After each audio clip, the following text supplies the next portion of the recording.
نحمده سبحانه وتعالى ونستغفره ونستهديه ونعوذ بالله من شرور أنفسنا ومن سيئات أعمالنا من يهده الله فلا مضل له ومن يضلل فلن تجد له وليا مرشدا ونشهد أن لا إله إلا الله وحده لا شريك له ونشهد أن محمدا عبد الله ورسوله فاللهم صل وسلم وبارك على نبينا محمد وعلى آله وصحبه أجمعين.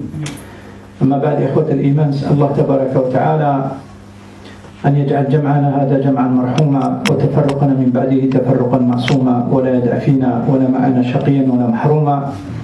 نسأل الله تبارك وتعالى يعني الأخ معنا هنا ويعني هذا كلنا نحس بهذا الأمر. الحمد لله الحاج حنف يعني توفى الابن تاعو.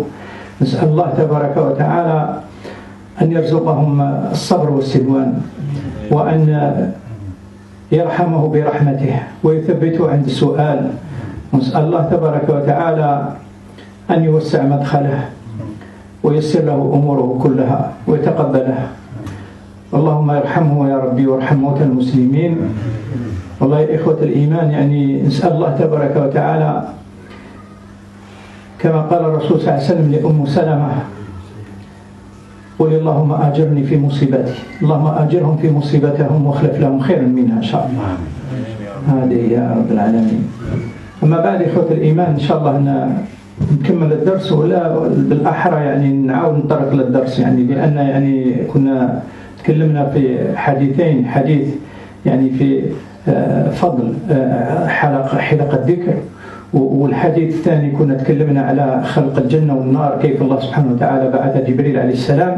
واليوم إن شاء الله نتطرق الدرس الملائكة، يعني نتكلم عن الملائكة. بينما يعني كنا تكلمنا على إن لله ملائكة سيارة يعني يسيروا يتتبعون مجالس الذكر، وكنا ذكرنا جبريل عليه السلام نذكر الملائكة لأن يعني القليل منا يعرف القليل عن الملائكة، ما نعرف الملائكة. وكيف نستطيع نتكلم عن الملائكة؟ نتكلم عن الملائكة بما جاء في كتاب الله وسنة نبيه فقط، يعني ما عندناش مصدر آخر. نتكلم بما جاء في كتاب الله عن الملائكة وبما جاء به النبي صلى الله عليه وسلم بأحاديث صحيحة يعني وأسانيد صحيحة. هذا الحمد لله.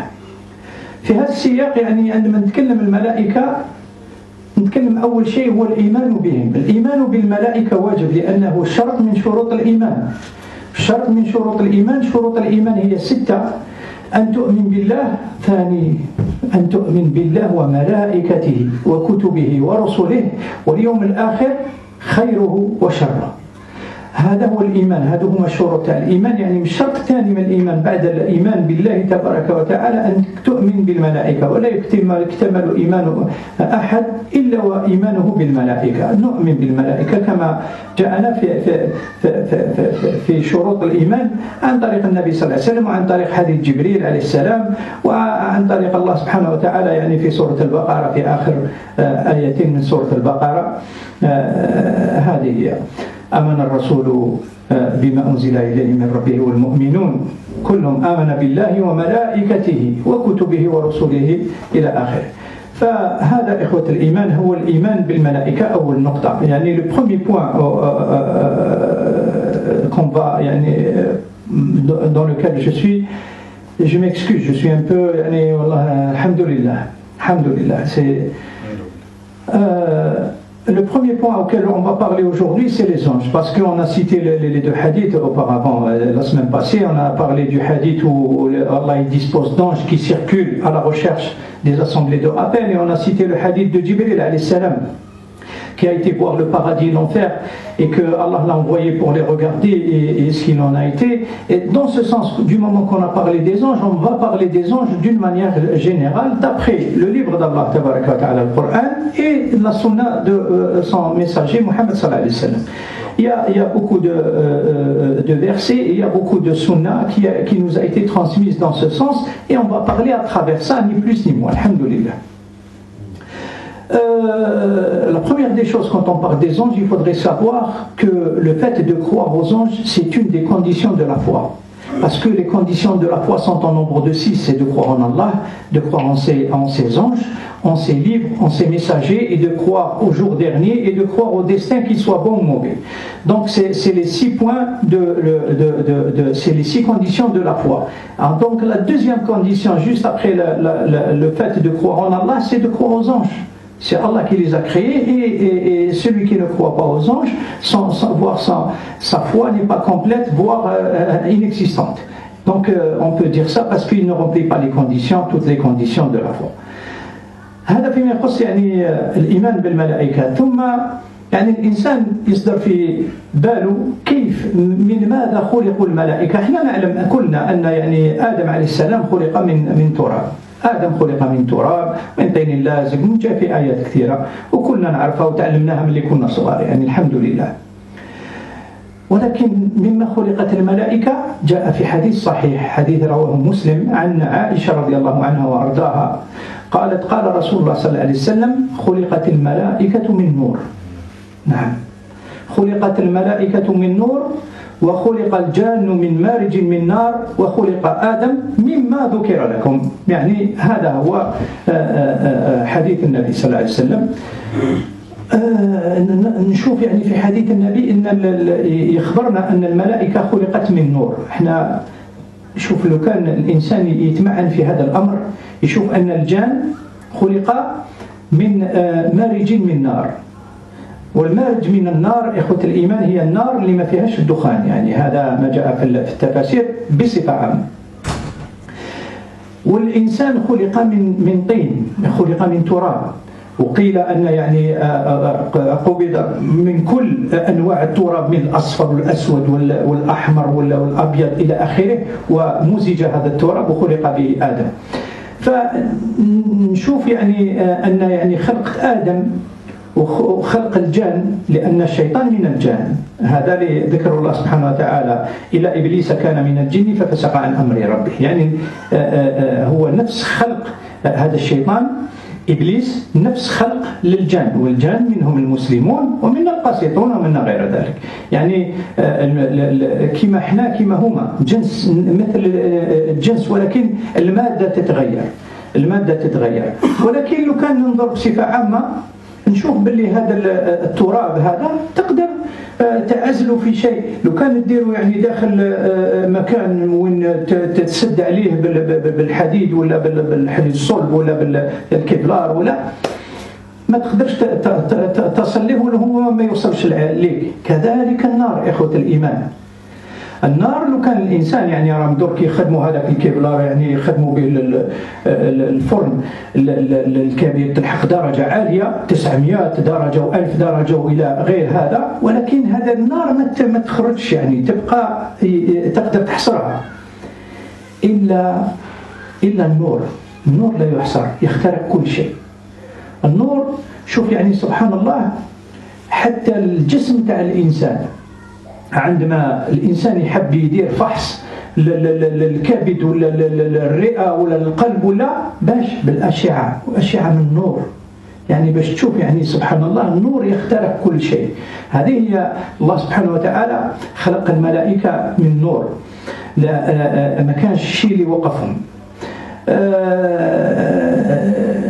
Quand on parle de la création des anges, ils sont faits de quoi les anges? Ils sont faits de lumière. Ça a été rapporté par Muslim dans son authentique, d'après Aïcha qu'Allah l'a créé, le prophète sallallahu alayhi wa sallam, il a dit que les anges ont été créés de lumière, et les djinns de fumée sans feu, et Adam de ce qui vous a été décrit. Donc on sait que Adam il a été créé de terre, et de terre glaise dans un autre verset par exemple, et on le sait que c'est à travers ça on a pris de chaque terre, que ça soit la blanche, la noire, la jaune, la rouge, la blanche, et ils ont mélangé, Allah il a mélangé tout ça, il a créé Adam alayhi salam de cette matière là. Les djinns et Shaitan, il fait partie des djinns, parce que Allah il le cite dans le sourate la caverne, il dit que Shaitan il fait partie des djinns, il a désobéi à Allah tabaraka wa ta'ala dans le sens du verset. le shaitan fait partie des djinns. Donc les djinns, ils ont été créés de fumée, de feu sans fumée. Ce n'est pas le feu qui est à la base, c'est le feu, les flammes au-dessus. Et ça, c'est une matière aussi, parce que la base c'est le feu, et le feu c'est une matière sensible. Quand on la sent, on peut l'éteindre, on peut l'allumer, on peut. Mais les anges, ils ont été créés de lumière, et ça c'est une sagesse d'Allah tabaraka wa ta'ala. La lumière, elle traverse tout, la lumière. Parce que le feu, tu peux le contenir. La terre, tu peux la contenir, mais tu ne peux pas contenir la lumière. Même, j'ai donné un exemple simple pour que toi, on t'ausculte ou on fait pour consulter, c'est-à-dire ton foie, le voir et tout, c'est à travers des rayons de lumière. Et c'est à travers ça qu'on arrive à voir. Donc, elle pénètre même le corps humain.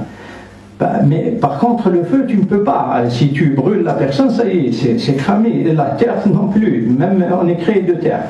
Mais regarde la sagesse, c'est que la lumière, elle passe partout. C'est comme ça. Les anges, ils ont été créés de lumière. C'est ce qui nous a été rapporté par le prophète sallallahu alayhi wa sallam. متى خلقوا؟ وقتاش خلق الجن؟ الملائكة الله أعلم. الله أعلم. لماذا؟ لأن يعني ما فيش دليل، فيه كلام احنا ما نتبعوا حتى كلام. إذا كان في القرآن مذكور، الشيء الوحيد اللي مذكور في القرآن هو أن الله تبارك وتعالى أخبر الملائكة بخلق آدم، يعني خلقوا قبل الإنسان. هذا مفروغ منه، لأن الله سبحانه وتعالى يقول وإذ قال ربك للملائكة إني جاعل في الأرض خليفة. هذا يعني كي خبرهم الله تبارك وتعالى، يعني كانوا موجودين قبلنا، ومن بعد كنا نعرف يعني قالوا أتجعل فيها من يفسد فيها ويسفك الدماء ونحن نسبح بحمدك ونقدس له. ثم الله سبحانه وتعالى فضل آدم على الملائكة باش بالعلم، لأن علم آدم الأسماء كلها. الله سبحانه وتعالى علم آدم كل الأسماء تاع كل شيء، تاع الماء، تاع الجبل، تاع الآخر، كل أمور هذه كما جاء في التفاسير.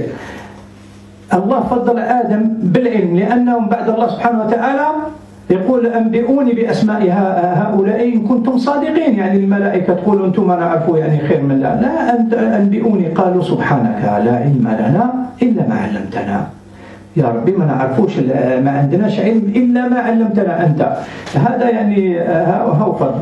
ثم السجود اللي كان لآدم، موش لآدم، لخلق الله، موش لآدم، لخلق الله، لعظمة خلق الله. لأن الله سبحانه وتعالى أتقن في الخلق، في الإنسان أتقن في الخلق. تشوف الشرايين، تشوف الأعصاب، وتشوف الفقرات، وتشوف العضلات، وتشوف كل شيء.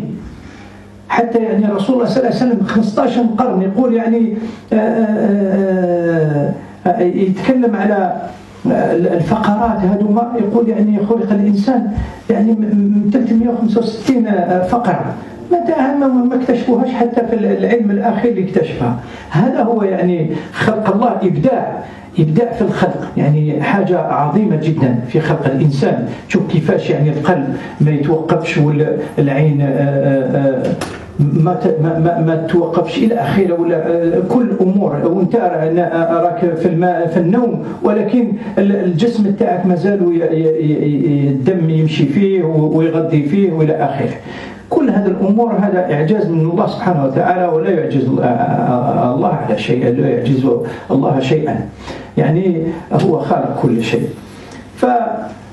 Donc, quand on parle de la création des anges, quand est-ce qu'ils ont été créés, personne ne le sait. Personne ne le sait. Tout ce qu'on sait, c'est ce qui nous a été rapporté par Allah, c'est qu'ils ont existé avant Adam, alayhi salam.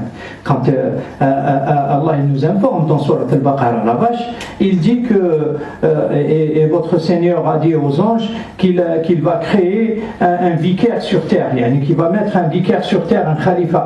Et ils lui ont dit comment, c'est-à-dire si Allah les a informés de la création de ce khalifa sur terre, de ce vicaire, donc obligatoirement ils ont existé avant nous. Et donc on connaît la suite. Wallah tabaraka wa ta'ala, il a favorisé Adam par rapport aux anges. Avec quoi? Avec le savoir. Allah, il a donné le savoir à Adam. Et il a dit aux anges, informez-moi des noms de ces choses-là. Ils ont dit, Subhanaka, nous n'avons aucune science que ce que tu nous as appris. Et à ce moment-là, il a dit à Adam de les informer. Adam, il a cité toutes les choses que Allah subhanahu wa ta'ala lui a appris. C'est ça la science de toutes choses. Les enfants, ils ont dit la progéniture, ils ont dit les rivières, la montagne, même le masculin et singulier, le pluriel plutôt, et masculin, féminin et singulier, pluriel. Toutes les choses, il a dit Ibn Abbas, même le singulier et le pluriel. Donc il lui a appris tous les noms de toutes les choses. C'est ça qu'il a favorisé Adam par rapport à ça. Ensuite, il leur a demandé de se prosterner à Adam, mais pas en tant que personne. Ce n'est pas à la personne qui se sont prosternés, mais à l'immense création d'Allah tabaraka wa ta'ala. Ils se sont prosternés à la création d'Allah. C'est ça qu'il faut différencier, parce qu'on se dit qu'ils se sont prosternés par nous. Ce n'est pas pour nous, c'est pour la création d'Allah, parce que ton corps, jusqu'à maintenant, ils n'ont pas découvert toutes les fonctions de toutes choses. Dans ton corps, ils ne peuvent pas guérir certaines choses. Imagine un peu, le prophète sallallahu alayhi wa sallam, il y a 15 siècles, il parle de 365 phalanges, ils ne les ont su qu'il y a, je ne sais pas, une cinquantaine d'années. Avec la création des scanners et de l'IRM et tout, ils ont découvert ça. Mais, comme il a dit Keith Moore, quand on l'a interrogé par rapport à ça, les 360 phalanges qui existent dans le corps humain, il a dit on a découvert ça récemment, mais ne peut le connaître que celui qui a créé ça. Donc, il s'est converti à l'islam, alhamdoulilah, Keith Moore. C'est un savant. Et voilà, dans ce sens, je vous dis, c'est pour ça que Allah il dit que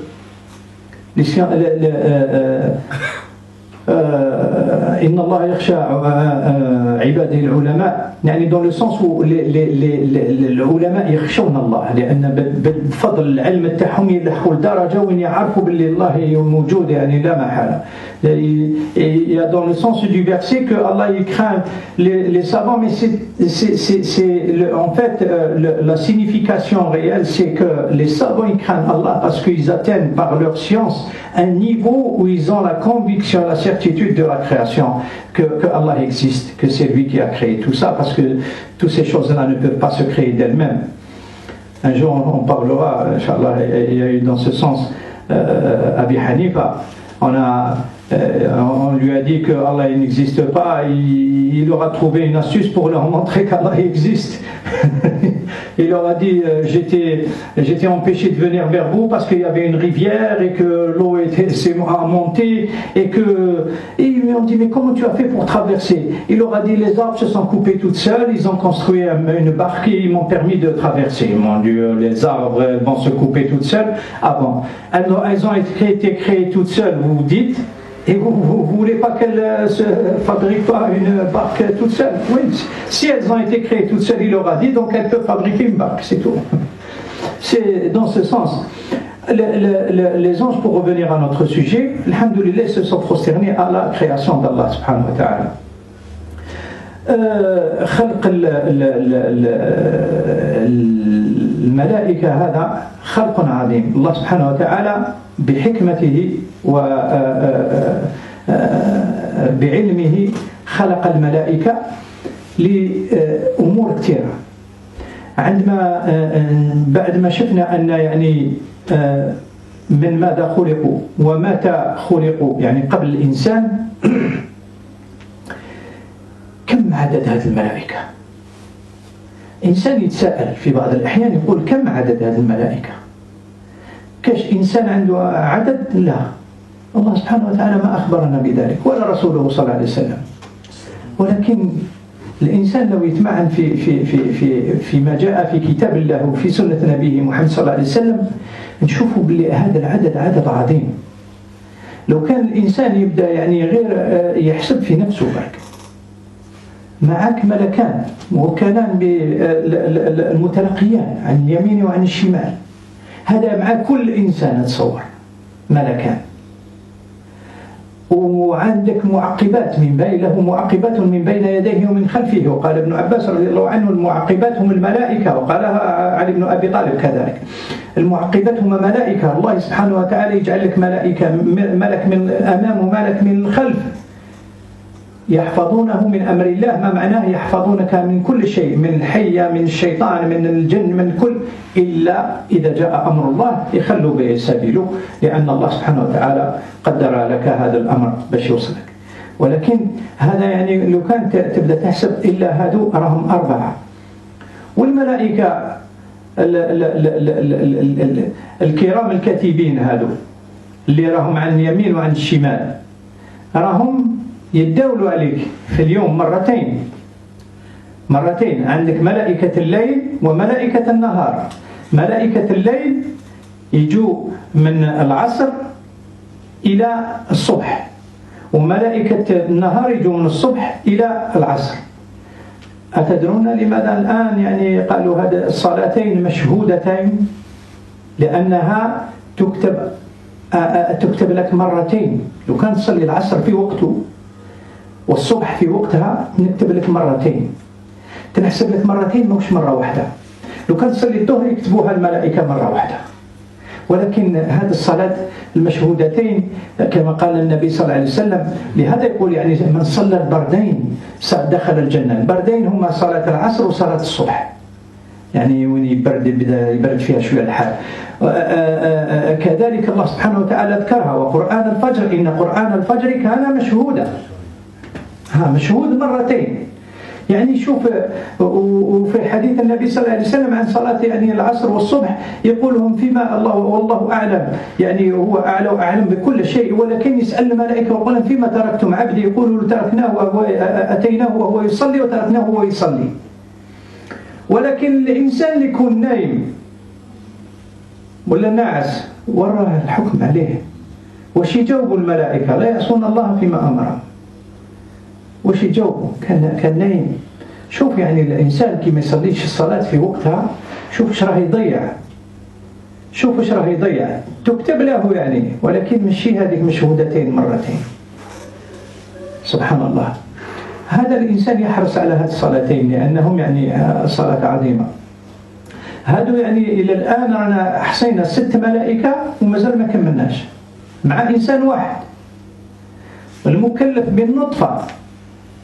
يقول الرسول صلى الله عليه وسلم والذي نفسي بيده إن أحدكم ليجمع خلقه في بطن أمه 40 يوما نطفة ثم علقة ثم مضغة ثم يبعث الله له ملك فينفخ فيه الروح ويكتب له أجله ويعني عمله وشقي ولا سعيد. هذا الأمر، هذا الملك يكون يعني في رواية أخرى في حديث آخر رواه مسلم يكون يعني من بداية النطفة، يقولوا أي ربي ذكر أم أنثى، أي ربي عمره، أي ربي أجله إلى آخره. فهذا الملك الموكل هم 7. هذا شوف مع إنسان واحد. مازال عندك ملك بالليل كما جاء في الأحاديث الصحيحة أن ملك بالليل يحرس الإنسان في المنام تاعه وفي اليقظة. يعني هادو ما راهم 8، هذا غير مع إنسان واحد. نزيد لك عندما تخرج من البيت،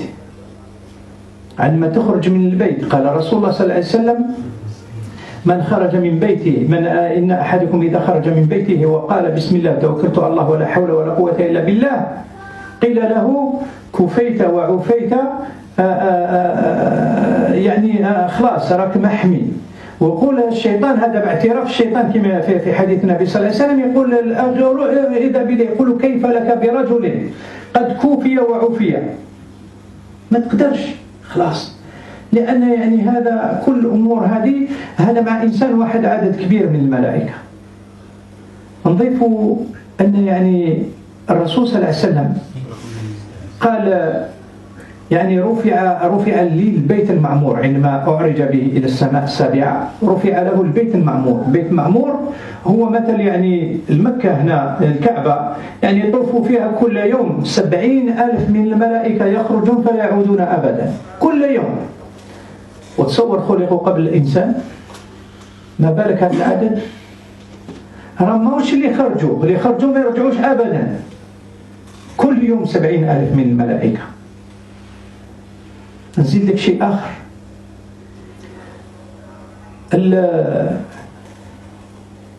الله سبحانه وتعالى عندما يتكلم عن النار يقول الرسول صلى الله عليه وسلم، يقول الله سبحانه وتعالى وجيء بجهنم.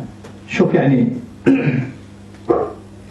احنا في الدنيا هنا العكس، احنا في الدنيا هنا الخير هو الصعيب، والفعل القبائح وفعل المنكرات هو السهل، تطلق روحك تروح فيه يعني. لكن العكس، هيك جيء بجهنم، المنكر جو به، ولكن أزلفت الجنة للمتقين، قربها ربي سبحانه للمتقين، خير هولك أمامكم.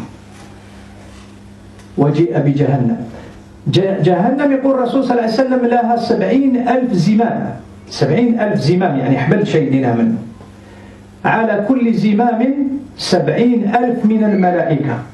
أتصور 4,900 مليون ملك غير في جهنم. وهكذا يقول الله سبحانه وتعالى عنها تكاد تميز من الغيظ، تكاد تنفجر من الغيظ، يعني من هذا الغيظ تجاه شكون؟ تجاه الناس اللي كفروا بالله تبارك وتعالى، يعني تكاد تنفجر من الغيظ عليهم، يعني راهي غضبانة عليهم هذا الناس، ما بالك عن ما يدخل فيها. يعني تصور هذا ما يقدرش، يعني جهنم ما تقدرش تصور أن إنسان يكفر بالمولى عز وجل بخالقه. لهذا يعني تكاد تفجر من الغيظ. 70,000 ملك شاهدينها، 70,000 ملك في كل زمام، في كل عندها 70,000 زمام، في كل زمام 70,000 ملك. هذه إخوة الإيمان، يعني شوف العدد هذا العظيم. في حديث النبي صلى الله عليه وسلم يقول السماء طؤت وحق لها أن تطؤ، يعني صوتت السماء، دارت صوت، وحق لها أن تطؤ. يقول ما يوجد مكان قدر 4 أصابع إلا وعليه ملك ساجد لله تبارك وتعالى.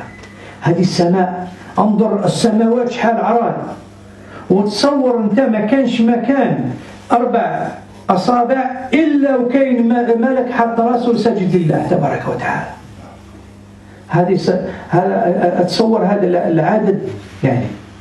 والرسول صلى الله عليه وسلم في ليلة القدر عندما يتكلم، شوف العدد تاع الملائكة باش تشوف يعني عندما الإنسان يشوف العدد تاع الملائكة يطمن، لأننا نشوفوها يعني. لأن علاش تطمن؟ لأن عدد الملائكة وراه عدد الشياطين وراه ما يبانش أمامهم، وعندما يكون ملك واحد يهرب الشياطين. يقول في ليلة القدر عدد الملائكة في الأرض أكثر من عدد الحصى. أتصور أنت شحال كاين من حجرة صغيرة في الأرض، هذا هو الحصى. أكثر ملائكة على الأرض أكثر من عدد الحصى. لهذا يقول المولى عز وجل سلام هي حتى مطلع الفجر. شكون يدلنا؟ احنا رانا في جامعة، هنا في جماعة يعني في مجلس من مجالس الذكر، وحفتنا الملائكة هكذا حتى السماء. شوف هذه الطمأنينة والراحة اللي يحس بها الإنسان، لأن يعني الشيطان ما يدخلش، ما يقدرش يدخل. حف الملائكة بعضهم بعض بالأجنحة حتى السماء الدنيا، هؤلاء ما كانش ليخترق. لهذا يعني الإنسان يحس روحه محمي عندما يعرف هذا الأمر. ألا السلام، ما كان الشياطين تدخل في بعضها تتخبى يوم ليلة القدر، لأن السلام هي سلام حتى مطلع الفجر، ومن بعد ربي يطلق الشياطين. سبحان الله. يعني شوف هذا العدد، عندما الإنسان يعرف هذا يشوف أن عدد لا يحصى ما بالك يعني. ومن بعد خلينا خزنة جهنم وسيق الذين اتقوا ربهم إلى الجنة زمرا وسيق الذين كفروا إلى جهنم زمرا. هادو كيفاش يسيقوهم؟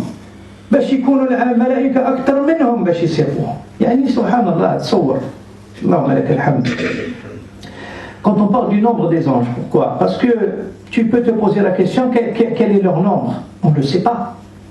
Mais tout ce qu'on sait, si on va en parler, vous allez savoir que c'est un nombre incommensurable, qu'on ne peut ni mesurer, ni calculer, ni rien du tout. Pourquoi?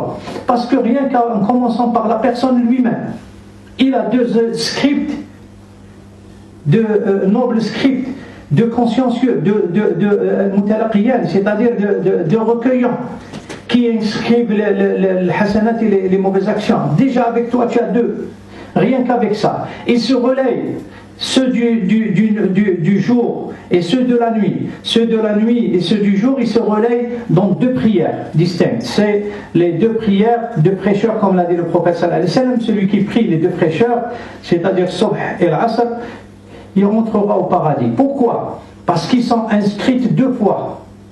Les anges, quand ils se relayent, ils restent avec toi jusqu'à ce que tu pries, ils prient et après ils montent. Jusqu'à ce que tu pries. Mais si tu ne fais pas ta prière à l'heure, ils ne vont pas t'attendre.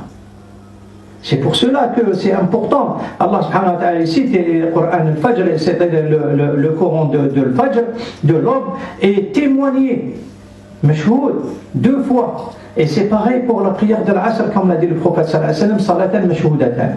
Donc témoigner deux fois. C'est pour cela qu'on voit l'importance. Donc déjà avec toi tu as 4 anges, rien qu'avec pour recueillir ce que tu fais. En plus de l'ange qui est chargé de la création.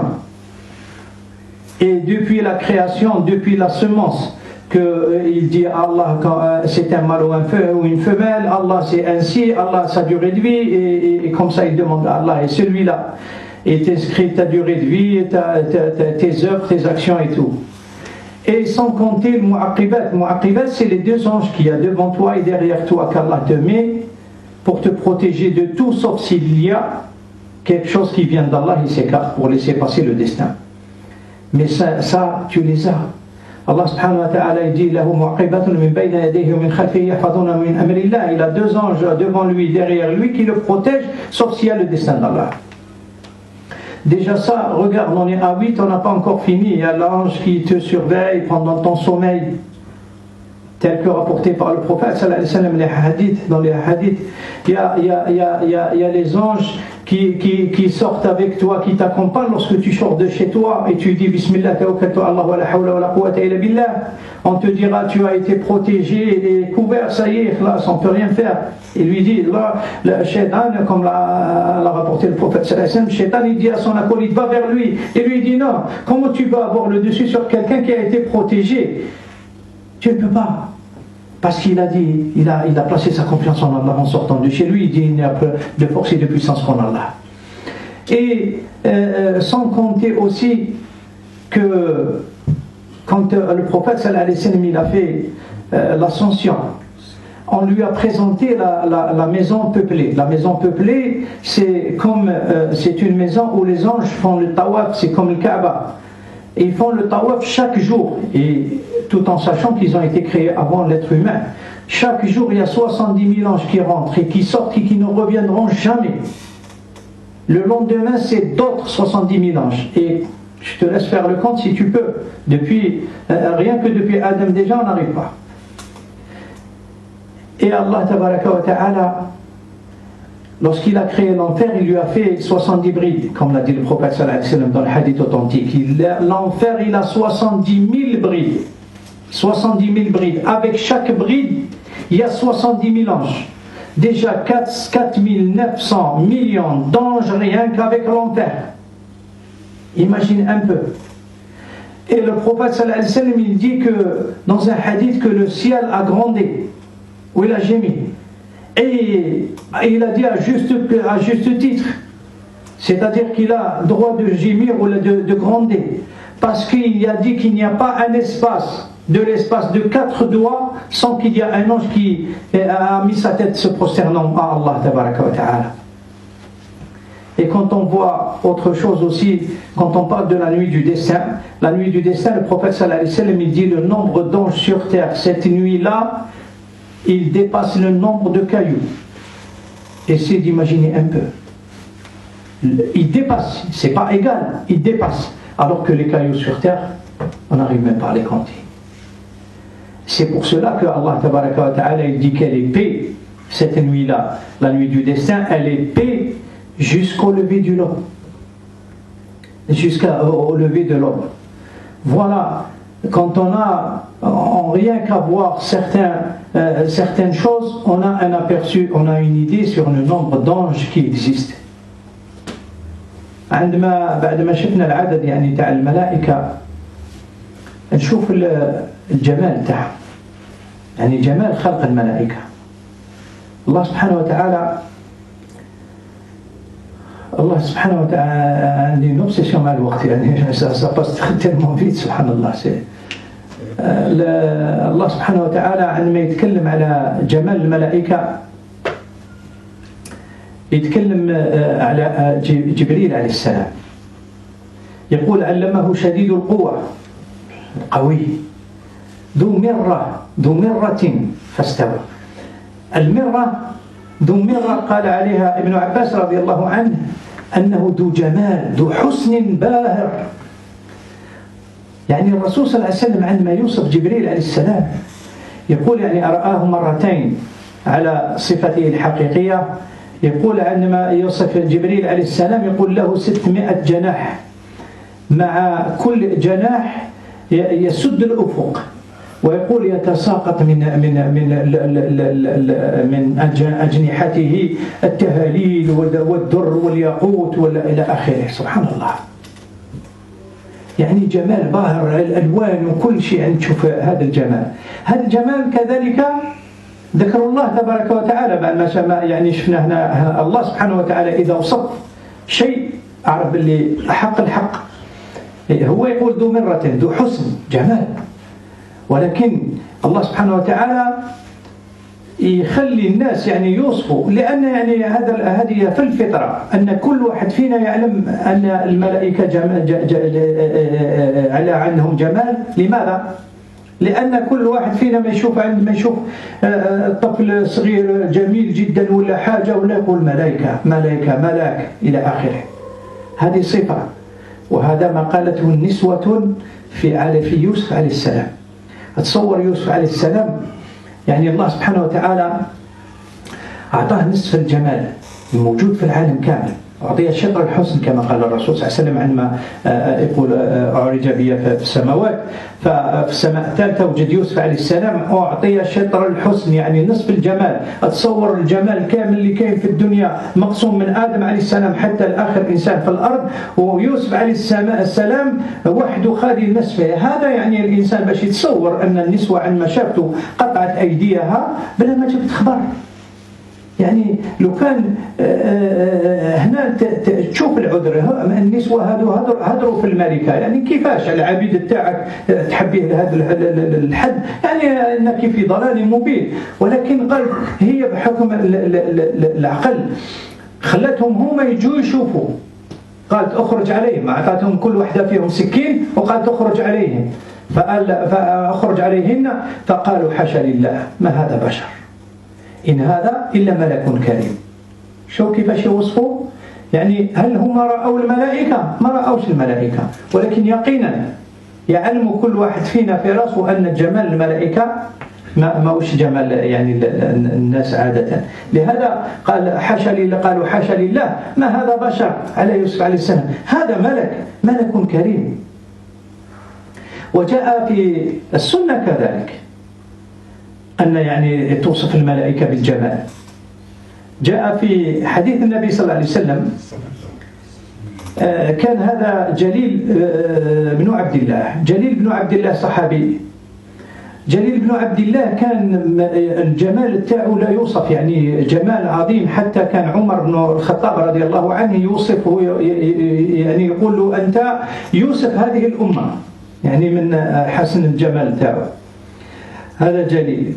الرسول صلى الله عليه وسلم عندما يتكلم على جليل يقول في وجهه مسحة ملاك. شوف يعني حتى في السنة الرسول صلى الله عليه وسلم يوصف الإنسان الجميل بالملك، يقول في وجهه مسحة ملك، والحديث صحيح. يعني عندما الإنسان يشوف هذه الأمور يعلم أن الملائكة عندهم جمال باهر. حتى يعني جبريل عليه السلام عندما حتى اللي بعثهم الله سبحانه وتعالى لقوم لوط ذو ذو جمال حتى يعني الناس طمعت فيهم وبدأت تتبع فيهم حتى يعني الله سبحانه وتعالى هو اللي ما قالوا لا يصل إلينا ما تخافش عن الله سبحانه وتعالى. فهذا هم الملائكة. جبريل عليه السلام كان عندما ينزل إلى النبي صلى الله عليه وسلم يأخذ في صفة بشر يأخذ صفة دحية الكلبي، ودحية الكلبي كان معروف يعني بالجمال تاعه، إنسان جميل جدا. يعني لهذا يعني شوف حتى في صورة البشر يكون في جمال باهر. وهذا في حديث عمر كذلك عندما يقول دخل علينا رجل شديد بياض الثياب شديد سواد الشعر، يعني لا يظهر عليه أثر تعب إلى آخره. هذا كذلك يوصفوه باللي الجمال. الملائكة خلقهم الله سبحانه وتعالى بجمال باهر، وهذه عبرة أن لنا نؤمن بأن لهم جمال كما وصف الله سبحانه وتعالى جبريل عليه السلام ذو مرة ذو حسن يعني الخلق الخلق. فإحنا نؤمن بهذا الشيء ونؤمن باللي الملائكة عندهم جمال باهر كما وصف من طرف الله سبحانه وتعالى وفي القرآن وجاء في السنة النبوية. Donc quand on parle de la beauté des anges, la beauté des anges, déjà implicitement, nous, en nous-mêmes, quand on voit quelque chose qui est belle, sans parler, ce n'est pas dans notre langage, mais on dirait un ange, et ça, c'est, les autres ils disent c'est angélique. Et c'est pour cela que, déjà implicitement, ce qui est enfoui dans notre conscience, c'est que les anges ils sont beaux. Et ça se confirme. Parce que Allah subhanahu wa ta'ala, quand il décrit Jibril alayhi salam, il dit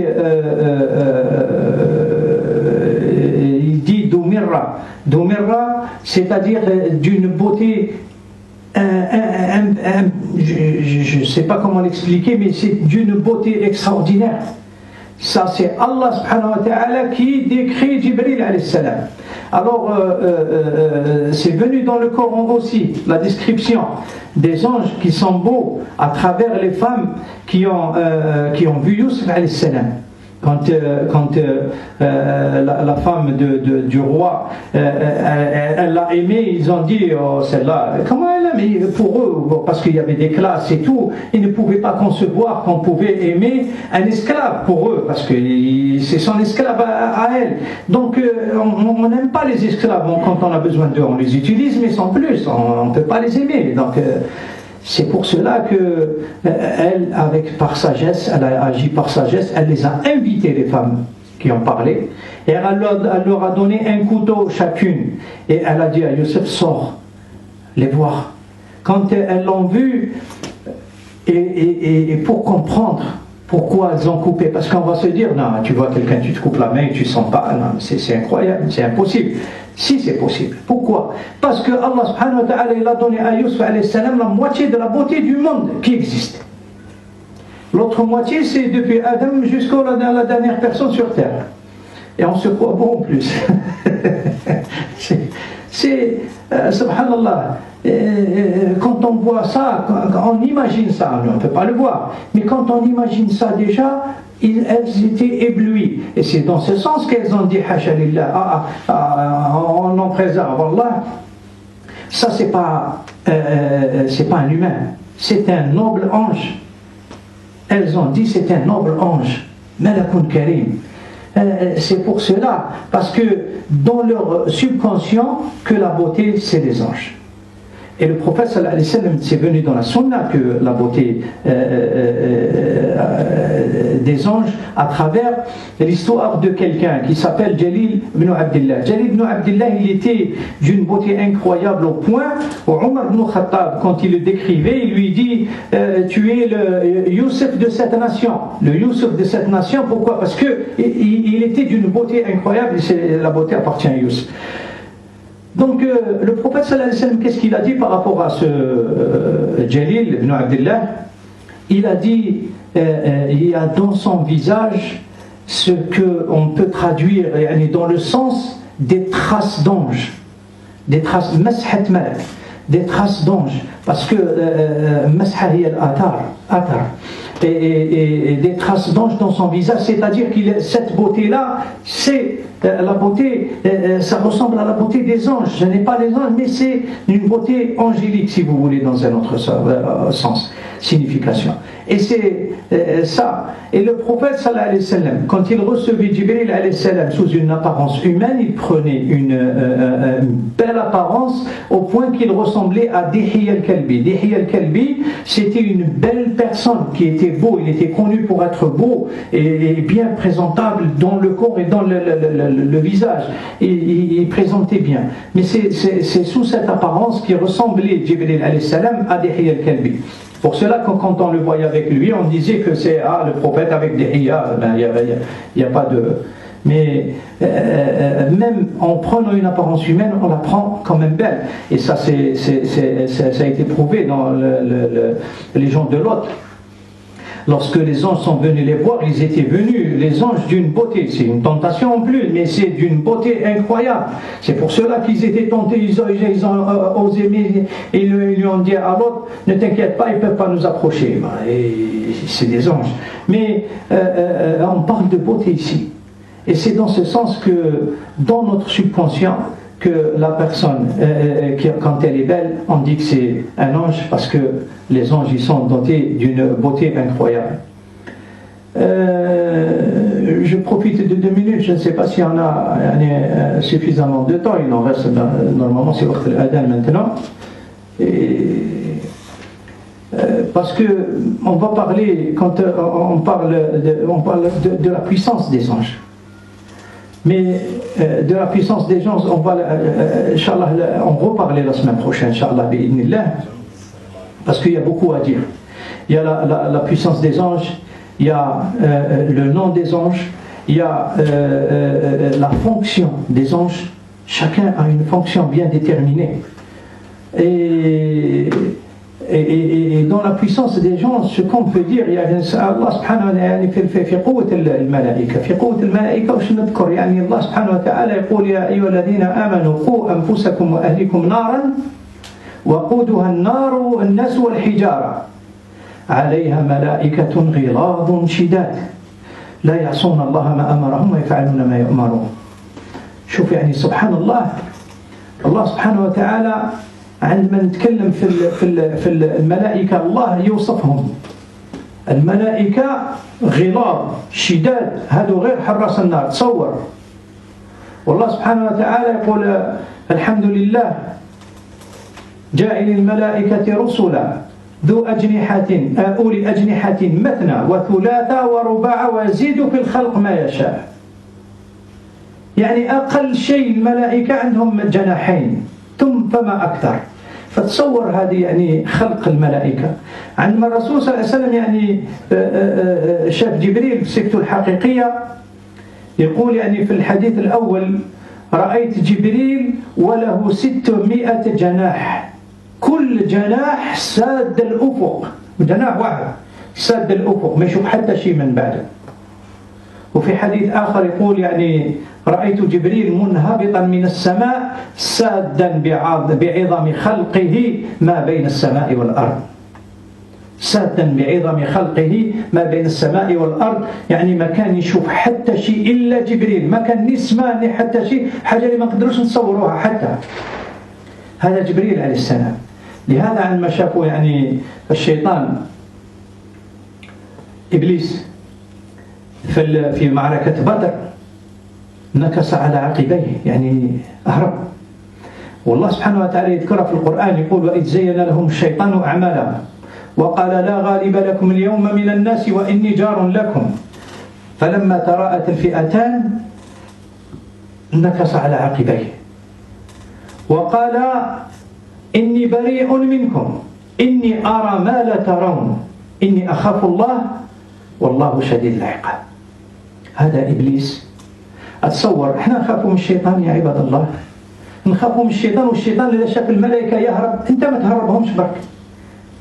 الملائكة أنت تهربهم إذا كنت في بيتك وشعلت سيجارة واحدة ما هربتهم. إذا كان ينزعج الملائكة ينزعجوا من الثوم والبصل، يعني قال الرسول صلى الله عليه وسلم فما بالك من دخان وشيء أخرى. والصور المخلل الحياة والإنسان يكون في وضعية، لا، أنت يعني أنت ما تخليش الملائكة تروح. إذا كان خليتهم أنت يروحوا من بيتك كأنك راك تدعي استدعاء للشيطان، أرواح مرحبا بك، يعني فتحت لك البيبان. لهذا يعني إخوة الإيمان، شوف الشيطان يخاف الملائكة، خلي الملائكة عندك في الدار، خليهم معاك في البيت، خاصة وعندك أهل وأولاد ولا تكون وحدك ولا أي شيء، ولكن خليهم معاك، ما تديرش الشيء اللي تخلي تهربهم وتعيط للشيطان. هذا هو الأمر. ونزيد نتكلم في قوة الملائكة إن شاء الله المرة الجاية بإذن الله تبارك وتعالى. لأن يعني الشيطان ما قلتش هو الشاف، قال لهم إني أرى ما لا ترون، هو شاف جبريل عليه السلام، شاف جبريل عليه السلام في الفرس. لأن الله سبحانه وتعالى عندما جاء الشيطان مع الجنود تاعه يحاربوا مع أهل قريش، وكانوا يعني شوف تصور الصحابة 319 وأهل قريش كانوا أكثر من 1000، يعني أي إنسان يكون ينزعج شوية، وزاد جمعهم الشيطان والشياطين. ولكن فضل الله سبحانه وتعالى فبعث الملائكة المدد من الله، وعلى رأسهم جبريل عليه السلام. فعندما إبليس شاف جبريل عليه السلام قال لهم إني أرى ما لا ترون، إني بريء منكم، أنا بريء، إني أخاف الله والله شديد العقاب. هاوش يعني شوف الإنسان يعني كيفاش ما تخافش أنت من الشيطان، ما تخافش من الشيطان. الشيطان راه لأن كل بيد الله، ولكن راه بيدك أنت باش تحمي نفسك ولا تخليه يجي لعندك. Quand on parle de la force des anges, la puissance des anges, on va commencer par une toute petite chose. Dans le sens du verset, Allah subhanahu wa ta'ala, il dit ô vous qui avez cru, protéger vos personnes et vos familles d'un feu dont le combustible sont les gens et les pierres. Et il dit gardez par des anges rudes et durs, ils ne désobéissent pas en ce qui leur a été commandé et ils appliquent ce qui leur a été ordonné. Voilà comment ils sont les anges. Ils sont rudes, Allah tabaraka wa ta'ala, quand ils parlent, et ils sont durs. Voilà comment Allah subhanahu wa ta'ala les décrit. Dans un autre verset, Allah subhanahu wa ta'ala dit dans le sens du verset, Alhamdulillah, louange à Allah qui a créé les cieux et la terre, et il a fait des anges qui ont 2 ailes, 3 ailes, 4 ailes, et Allah il augmente dans sa création ce qu'il veut. Et le prophète sallallahu alayhi wa sallam, lorsqu'il a vu Jibril alayhi salam sous sa forme réelle, il l'a vu, il a dit dans le hadith 600 ailes. J'ai vu Jibril alayhi salam, il a dit 600, il avait 600 ailes, chaque aile, elle couvrait entre ce qu'il y avait entre le ciel et la terre. Chose qu'on ne peut même pas imaginer. Et dans un autre hadith aussi, le prophète sallallahu alayhi wa sallam, il parle de Jibril, j'ai vu Jibril descendant du ciel, il couvrait ce qu'il y avait entre lui et le ciel, entre le ciel et la terre. C'est-à-dire que quand le prophète sallallahu alayhi wa sallam l'a vu sous sa forme réelle, il ne pouvait voir autre chose que Jibril alayhi salam, parce qu'il ne pouvait rien voir d'autre. Et ça, c'est pour voir que leur création est puissante. Allah il a Allah وصف جبريل علمه شكون شديد القوة شديد القوة نتكلموا عليها إن شاء الله في الأسبوع المقبل إن شاء الله. شديد القوة لأن الله سبحانه وتعالى مكنوا باش يحملوا الأمانة وحملوا بالوحي. ما لازم حتى شيء يكون أقوى منه في الأرض ولا في السماء، لأن الله حملوا بحاجة عظيمة هي الأمانة، هي الرسالة، هي الوحي اللي كان لازم يكون ينزل في أمان للرسل الذي اختارهم الله سبحانه وتعالى. Donc Allah quand il cite Jibril, il dit d'une puissance extraordinaire, parce que il n'y a pas plus puissant que lui. Allah il a chargé d'un dépôt. Le dépôt, c'est bien sûr la révélation qu'il devait porter fidèlement au messager d'Allah tabaraka wa ta'ala. Et dans ce sens, il y avait personne qui pouvait le perturber. Il ne doit y avoir personne qui doit le perturber, ni dans le ciel ni dans la terre. C'est pour cela que quand Allah il décrit la bataille de Badr, où les croyants, les musulmans, avec le prophète sallallahu alayhi wa sallam, ils étaient 319 uniquement, alors que les gens de Quraysh, ils étaient plus de 1000. et qui commençaient à avoir peur, Allah les a soutenus avec des anges. Et c'est pour cela, parce qu'il cite Shaitan, Allah, dans le sens du verset, et il dit que Shaitan leur a embelli leur action. Et il leur a dit qu'il n'y a personne qui peut vous vaincre aujourd'hui et je suis avec vous. Effectivement, il était avec vous, eux, avec ses soldats, parmi les shayatins. Mais Allah, qu'est-ce qu'il a fait? Il a envoyé Jibril alayhi salam avec les anges pour soutenir Mohammed sallallahu alayhi wa sallam. Et quand le shaitan il a vu ça, il a dit je suis innocent de vous. Il a pris ses jambes à son cou, il s'est enfui. Il a dit je suis innocent de vous. Je suis en train de voir ce que vous ne voyez pas. Je crains Allah, il a un châtiment terrible, un châtiment douloureux. Le shaitan, il a peur des anges. Iblis, il a peur de Jibril alayhi salam. Comme les shayatins, ils ont peur des anges. Alors c'est à toi de ne pas les faire fuir de chez toi. Et tu ne dois pas avoir peur de shaitan parce qu'ils sont les anges sont avec toi. Tant que tu ne les fais pas partir de chez toi intérieur, tant que tu es en sécurité. Mais si tu commences à voir des choses qui impudiques, ou là tu fais des choses, tu sors une cigarette, tu fumes, si les anges ils sont indisposés par juste l'odeur de l'ail et de l'oignon, qu'en est-il de la cigarette? Et j'en passe, il y en a qui font beaucoup plus. Et que c'est toi qui les chasses. Et si tu les chasses, les anges, c'est une invitation pour Shaitan. C'est comme si tu lui dis bienvenue chez moi. C'est tout. Les portes sont grandes ouvertes et il n'y a personne pour me protéger. Voilà, qu'Allah nous en préserve, Inch'Allah. نسأل الله أن يجعل جمعنا هذا جمعا مرحوما وتفرقنا من بعده تفرقا معصوما ولا يدع فينا ولا معنا شقيا ولا محروما. اللهم آت نفوسنا تقواها وزكيها أنت خير من زكاها أنت وليها ومولاها. اللهم ارحم موتانا وموتى المسلمين ارحم موتانا وموتى المسلمين وبشرهم برحمتك يا أرحم الراحمين. اللهم اشف مرضانا ومرضى المسلمين برحمتك يا أرحم الراحمين. اللهم آتنا في الدنيا حسنة وفي الآخرة حسنة وقنا عذاب النار. بارك الله لي فيما سمعكم. بارك الله فيكم.